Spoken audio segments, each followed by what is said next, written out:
स्वाद अनुसार को सब्सक्राइब करें और सारे नए रेसिपी अपडेट्स के लिए बेल आइकन पर क्लिक कीजिए। देसी विदेशी में आप लोगों का वंस अगेन स्वागत है। मैं हूं शेफ दीपू और आज एक beautiful chutney, very delicious, very spicy momos के साथ जो चटनी मिलती है ना, वो बनाने वाला हूं।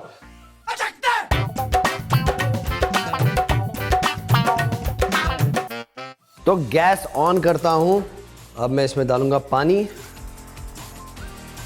तो मेरे पास यहां पर दो अलग अलग टाइप के सूखी मिर्च है, एक ज्यादा तीखी है, एक कम तीखी है। इसकी मैं डंडी तोड़ूंगा और ये जाएगा इस पानी में। अगर आपको ये चटनी ज़्यादा स्पाइसी नहीं चाहिए तो आप एक काम कीजिए, इसके बीज निकाल दीजिए। लेकिन मुझे स्पाइसी ज़्यादा पसंद है तो इसलिए मैंने उसके बीज उसके अंदर ही रखे और इसे बॉईल कर रहा हूँ। यहाँ पर मेरे पास है टमाटर। टमाटर को मैं आधे में काट दूंगा और ये टमाटर जाएगा इस पानी में। थोड़ा सा सॉल्ट, इसको थोड़ा सा मिक्स कर रहा हूँ और इसे ढक्कन लगा दूंगा।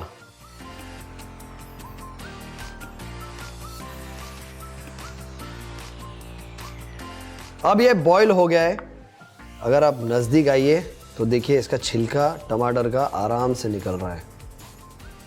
अब इसे मैं स्ट्रेन कर दूंगा। Gas off.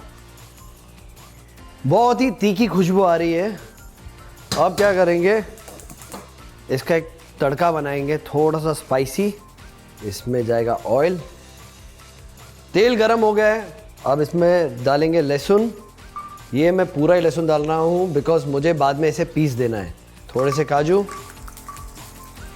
और इसमें डाल रहा हूँ bell peppers, red bell papers.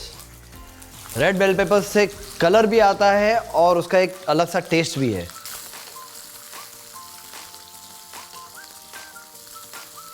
जब तक ये शैलो फ्राई हो रहा है मैं टमाटर के छिलके निकाल दूंगा और अब ये भी जाएगा यहां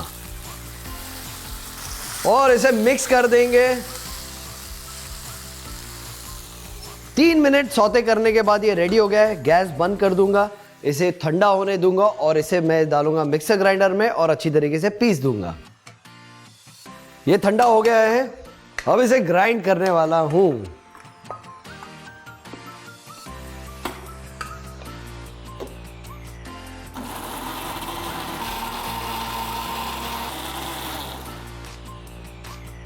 अब इसमें जाएगा नमक स्वाद अनुसार और एक बार ग्राइंड।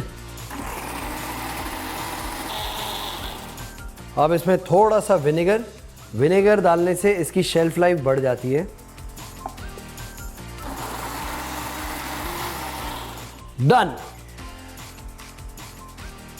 बहुत तीखी खुशबू आ रही है। I am loving this.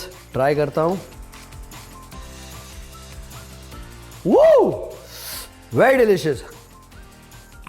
मुझे तीखा खाना बहुत पसंद है।